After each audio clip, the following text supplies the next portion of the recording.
Evangelho, segunda-feira da 29ª semana do Tempo Comum, hoje festa do Evangelista São Lucas. O Senhor esteja convosco, Ele está no meio de nós. Proclamação do Evangelho de Jesus Cristo segundo Lucas. Glória a vós, Senhor. Naquele tempo, o Senhor escolheu outros 72 discípulos e os enviou 2 a 2 na sua frente, a toda cidade e lugar onde ele próprio devia ir. E dizia-lhes: A messe é grande, mas os trabalhadores são poucos. Por isso pedi ao dono da messe que mande trabalhadores para a colheita. Eis que vos envio como cordeiros para o meio de lobos. Não leveis bolsa, nem sacola, nem sandálias, e não cumprimenteis ninguém pelo caminho. Em qualquer casa em que entrardes, dizei primeiro: a paz esteja nesta casa. Se ali morar um amigo da paz, a vossa paz repousará sobre ele. Senão, ela voltará para vós. Permanecei naquela mesma casa, comei e bebei do que tiverem, porque o trabalhador merece o seu salário. Não passeis de casa em casa. Quando entrardes numa cidade e fordes bem recebidos, comei do que vos servirem, curai os doentes que nela houver, e dizei ao povo: o reino de Deus está próximo de vós. Palavra da salvação. Glória a vós, Senhor. Segunda-feira da 29ª semana do Tempo Comum, hoje festa de São Lucas Evangelista. Em nome do Pai, do Filho e do Espírito Santo. Amém. Queridos irmãos e irmãs, hoje a Igreja celebra com alegria a festa do Evangelista São Lucas. A Lucas são atribuídos 2 livros da Sagrada Escritura, como já tivemos a chance de comentar algumas vezes. O primeiro livro, que conta os Atos de Jesus, que é o Evangelho de São Lucas, e o segundo livro, que são os Atos da Igreja, cujo título é Atos dos Apóstolos. Assim, Lucas divide em 2 grandes obras, os atos cumpridos pelo Senhor e os atos cumpridos pela Igreja, pela esposa de Cristo. Ambas as obras, lidas de maneira integrada, revelam toda a beleza de Cristo vivo em nós. Lucas é considerado o evangelista da misericórdia. E, como já tivemos também a oportunidade de comentar, o tema da misericórdia de Deus e o tema do socorro do Senhor acompanha todo o itinerário do livro. Os sentimentos de Jesus, a humanidade de Cristo, a sua divina humanidade, vem muito pontuada em diversos momentos do Evangelho. Hoje, na celebração da festa do Evangelista, nós somos convidados a retornarmos para o 10º capítulo e ouvimos mais uma vez a leitura da missão dos 72 discípulos. Depois disso, o Senhor designou outros 72 e os enviou 2 a 2 à sua frente, a toda cidade e lugar aonde ele próprio devia ir. Lucas foi um desses enviados pelo Senhor, não aqui, nesse momento do texto bíblico, mas na história da Igreja de Cristo. Quantos, meus irmãos e minhas irmãs, não foram aqueles que ao longo dos séculos ocuparam o lugar desses 72 enviados pelo Senhor? Também cada um de nós somos enviados por Cristo a anunciar ao mundo o Senhor ressuscitado. Conta a tradição que Lucas, eu vou ler aqui para vocês, assim nós temos um pouco mais da história de São Lucas e podemos olhá-la à luz do Evangelho. Quando, após ter abandonado as trevas do erro para aderir ao amor de Deus, Paulo se junta ao número dos discípulos, Lucas acompanha-o para todo o lado e torna-se seu companheiro de viagem, como ele mesmo narra no livro dos Atos dos Apóstolos, capítulo 16. E em vários momentos, Lucas vai inclusive usar a expressão nós. E nós fomos, e nós partimos, e nós chegamos marcando que ele estava, naquele momento, acompanhando São Paulo. Dá-se tão bem com ele, ou seja, a relação de Lucas e de Paulo é tão boa, que tornam-se muito familiares, a partir de tal modo, todas as suas graças que Paulo, quando escreve aos crentes, se refere a Lucas como o seu grande amigo, o seu amigo bem-amado, como vai referir na carta aos Colossenses, capítulo 4. Desde Jerusalém e por toda aquela região até a região da Dalmácia, pregou ao lado de São Paulo o Evangelho. Da Judéia a Roma, partilhou com ele as correntes, os trabalhos, as dores e flagelações, as provações e os naufrágios. Queria receber a mesma coroa com ele, por ter participado dos mesmos trabalhos. Eram realmente muito amigos, São Paulo e São Lucas. E aqui a gente vê um dos elementos da beleza dessa amizade. O quanto a intimidade que um nutre na relação com Deus, ela é referência e força, é estímulo, é ânimo, é motivação para a vida do outro, para também querer ser assim. Dizer para um amigo, eu quero seguir o teu exemplo de amor com Jesus, é algo de grande dignidade, poder dizer isso a um amigo. A tua companhia, a tua presença me inspira a desejar sempre mais estar junto de Deus. Bendito seja o nome do Senhor, se Ele nos deu uma amizade como essa. O zelo de Lucas de poder dividir com Paulo todos os momentos. E aqui tem uma outra particularidade, meus irmãos. Hoje também, Lucas é padroeiro dos médicos, então rezamos de maneira especial por todos os médicos. Lucas gozava de inúmeras habilidades, desde a formação médica, que colocava sempre a serviço, tanto que na narrativa do bom samaritano, Lucas observa o uso do vinho para a asepsia e depois do guento ou de uma solução à base de óleo para acalmar as dores da ferida. Então, a asepsia e o cuidado com a ferida em si, de maneira a preservar a pele e de maneira também a diminuir a dor. Então, além desse talento, como a gente pôde perceber, Lucas escrevia, então ele sabia não apenas a língua tradicional, a língua aramaica daquele momento, muito provavelmente tantos outros dialetos locais, porque ele recolheu inúmeras narrativas e foi muito atencioso na hora de recolher os testemunhos para poder realizar uma narrativa mais fidedigna possível aos acontecimentos históricos. Além disso, ele dominava a língua grega e escreve todo o seu texto do Evangelho em grego. Quantas habilidades e dons o Senhor concedeu a Lucas ao longo da sua vida, antes de sua conversão. E, por ocasião da sua conversão e do encontro com Paulo, ele colocou todos esses dons a serviço do Senhor. Eu tenho certeza que Deus também deu para você muitos dons.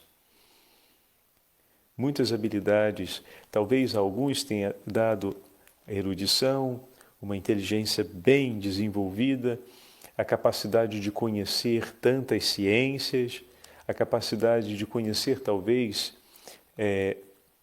mais de uma língua, como, por exemplo, concedeu a Lucas. Mas eu tenho certeza que o Senhor concedeu também a muitos a capacidade de ter um coração sensível ao próximo, a capacidade de ouvir com compaixão, a capacidade de saber sorrir e ajudar o outro a sorrir também, a capacidade de consolar os desanimados e de encorajar os mais fracos na fé. Ah, padre, mas essas são todas virtudes já modeladas pela experiência de fé, sem dúvidas, mas por detrás dela talvez esteja aqui aquele longo período de provação e de sofrimento que você passou na sua vida, aqueles momentos e aquelas páginas tão difíceis que você enfrentou. E passando por todos esses percursos, o Senhor, como às vezes a gente fala, né? Tive que amadurecer cedo porque a vida me exigiu muito. E nessas exigências da vida, o quanto nós crescemos como pessoa, o quanto dentro de nós foi se estabelecendo realmente realidades fortes, como, por exemplo, uma coragem a toda prova, como, por exemplo, uma confiança em si, como, por exemplo, a possibilidade de ter um nível de resiliência que te permite encontrar o bom humor e saber ser otimista até mesmo diante das situações mais adversas que a vida coloca. Então, com inúmeros dons e com a experiência da vida que o Senhor foi nos conduzindo, foi nos dando a graça de atravessar e nos amparando por diversos recursos. Obviamente, ele não se torna um médico sem a colaboração de muitos que não apenas o ensinaram, mas também o financiaram. Não sabemos quem são essas pessoas, se era de uma família nobre, enfim. Mas não se adquire ciência e conhecimento sem quem ajude financeiramente, né? Então, quantas foram as pessoas que de diversas formas passaram em diversos momentos da vida dele e o auxiliaram. E foram, em alguns momentos, provação, em outros momentos, consolação. Mas foram muitos os que passaram. E dessa forma foram forjando, através das mãos preciosas de Deus, esse homem virtuoso em valores, virtuoso em experiências, virtuoso de caráter, que, conhecendo a fé, pôde viver com ainda mais exuberância aqueles dons que o Senhor lhe confiou e consagrou tudo que o Senhor lhe deu ao seu serviço. Assim também o Senhor nos chama, e assim também o Senhor permite que aconteça na nossa vida. São diversas as mãos que nos ajudam e que vão passando na nossa história, ora para nos trazer o tempo da provação, ora para nos trazer o tempo da consolação, mas é o Senhor que vai guiando a nossa história e vai fazendo da sua vida e da minha vida uma vida rica em valores, rica em experiências que podem edificar um caráter forte, um caráter rico de dons. E quando chega o tempo em que o Senhor nos chama para junto dele, o tempo em que somos iluminados pela fé e que a fé nos ajuda a então reler a nossa história e consagrá-la totalmente e definitivamente a Deus, pronto, vem a exuberância de um grande evangelizador, como também foi São Lucas. Continuando o texto. Após ter adquirido de Paulo o talento para a pregação e ter conseguido conduzir tantas nações para o amor de Deus, Lucas surge não só como discípulo que ama e é amado pelo Senhor, mas também como evangelista que escreveu a sua história sagrada, pois seguir o Mestre fizera a coleta dos testemunhos de seus primeiros servos, como ele mesmo diz na abertura do seu capítulo. E seguir o Mestre aqui, ele faz referência, o autor faz referência ao 10º capítulo, versículo 1, exatamente o que ouvimos hoje. Depois disso, o Senhor designou outros 72 e enviou-os 2 a 2 à sua frente. Ou seja, Lucas sempre seguiu o caminho do Senhor, sempre seguiu o ensinamento de Cristo que ele aprendeu através da pregação de São Paulo. Foi ele, o evangelista, que narrou o mistério da visitação do anjo Gabriel à Virgem Santíssima para anunciar a grande alegria a todo o mundo. Foi ele que narrou com clareza o nascimento de Cristo, revelando-nos o recém-nascido deitado numa manjedoura e descrevendo a proclamação da grande alegria dos pastores e dos anjos. Então, isso mostra que Lucas ouviu com muita atenção os primeiros cristãos. E como a tradição nos fala, foi ao encontro de Nossa Senhora e teve também um tempo de escuta com grande atenção à Santa Mãe de Deus. Não é sem razão que ele coloca nos lábios de Isabel a mãe do meu Senhor que me veio visitar. E ali já temos a primeira proclamação da Virgem Santíssima como a mãe do Filho de Deus, a Theotokos. A mãe do meu Senhor. Assim, os primeiros cristãos viam a Virgem Santíssima. E Lucas teve a oportunidade, segundo conta a tradição, de poder conhecer isso e tantas outras coisas ouvindo a narração da própria Virgem Santíssima. Que grande dom, né? Que grande graça ele teve e que grande empreendimento ele fez. A gente precisa ter isso, né? Presente. Recolher tudo isso não foi fácil. Visitar todas essas pessoas, ir em todos esses lugares, ouvir toda essa gente e escrever isso mantendo o máximo de fidelidade àquilo que foi ouvido e sempre procurando, como nós vemos no Evangelho, né? O fio condutor, existe uma linha mestra que guia cada um dos evangelhos, que é o objetivo do evangelista ao anunciar Cristo. É uma composição longa, uma composição delicada. Muitas vezes ouvia as narrativas, mas não podia escrever, não podia gravar, não tinha uma caneta que permitisse escrever rápido. Você tinha que gravar no coração e muitas vezes tinha que pedir para outra pessoa repetir várias e várias vezes, de maneira que os detalhes não se perdessem. Então, tem um emprego de tempo, tem uma entrega e ao mesmo tempo, a necessidade de organizar uma estratégia de trabalho para poder transformar tudo aquilo dali em um conteúdo que seja transmitido para as gerações seguintes, que permaneça como testemunho, agora não mais oral, mas testemunho escrito, para ser divulgado entre os povos, para ser levado em distâncias ainda maiores. É fantástico, né? Olha o trabalho que esse homem teve, olha o trabalho que o evangelista teve. E como é digno, que grande bem ele fez por todos nós, meus irmãos, empenhando santamente seu tempo e em tão preciosa causa. Veja, quando empreendemos a nossa vida nas causas que nos propõe o Senhor, que são sempre as mais preciosas e relevantes, o tesouro que se deixa, ou a herança que se deixa para aqueles que virão depois, é valiosíssima. Às vezes empreendemos a nossa vida em causas de pouco valor e deixamos as grandes ocasiões de Deus escaparem das nossas mãos. Deus nos propõe causas que são de grande relevância e que vão exigir grande empenho também.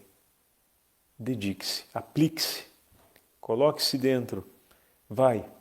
E aqui falo de maneira particular com os nossos religiosos e religiosas, que muitas vezes a obediência que nos traz um superior, né, ali por detrás tem esse chamado do Senhor a cumprir uma missão. Então abraça e permita que o Senhor vá te revelando aos poucos aquele que é o projeto, aquele que é o objetivo a qual Ele te chamou no serviço. De maneira que, assim como Lucas empreendeu tanto de sua vida para cumprir aquele projeto que o Senhor lhe revelou e deixou um grande tesouro por nós, com certeza a entrega da sua vida em obediência deixará um tesouro singular para as gerações que virão depois. Continuando o texto, é ele quem relata o maior número de ensinamentos em parábolas em relação aos demais evangelistas, o que nos leva a crer que ouviu com maior acuidade e recolheu mais narrativas do que os demais.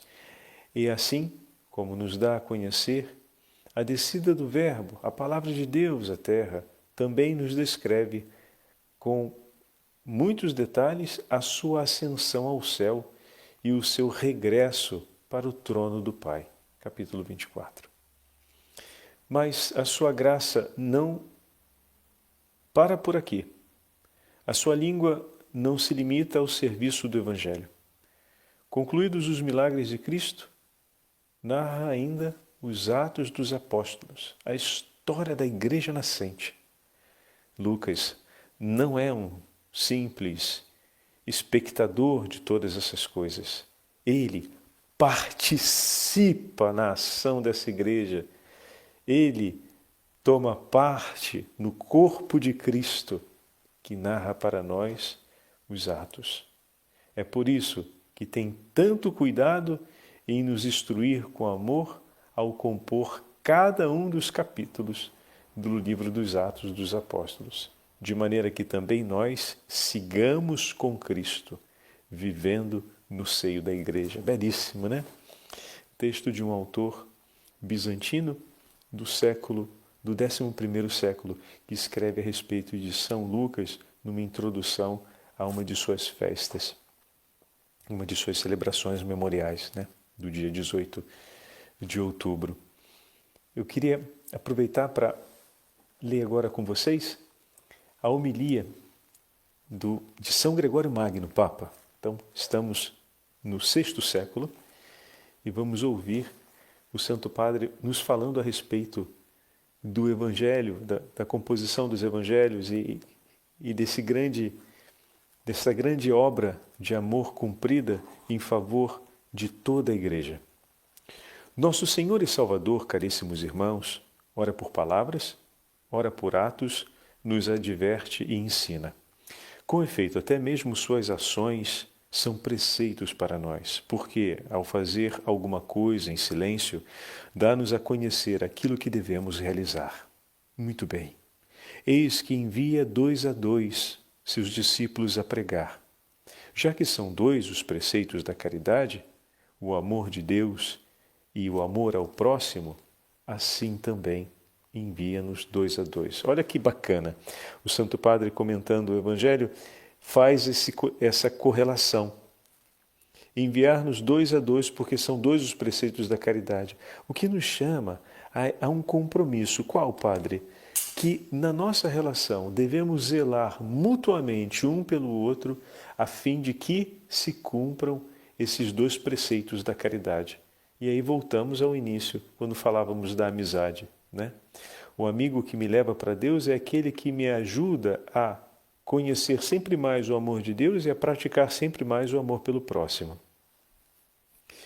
O Senhor envia pregar os discípulos 2 a 2, indicando-nos com isso, sem palavras, que quem não tem caridade para com o próximo, de modo algum deverá receber o ofício da pregação. Muito bem se diz que os enviou diante de sua face a toda a cidade e local onde ele mesmo deveria ir.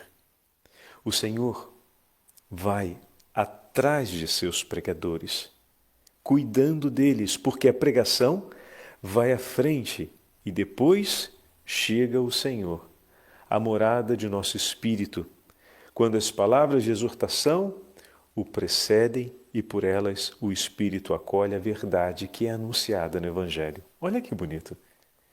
Primeiro a pregação, ou seja, primeiro o anúncio do Evangelho, e o coração, então, diante da exortação evangélica, se abre e acolhe, como falamos frequentemente. A partir desse acolhimento, o Senhor reina. O Senhor, então, ocupa o lugar no trono a Ele preparado, que é o coração. Fantástico. Por esse motivo, Isaías fala a esses pregadores: preparai o caminho do Senhor e aplanai as veredas de nosso Deus.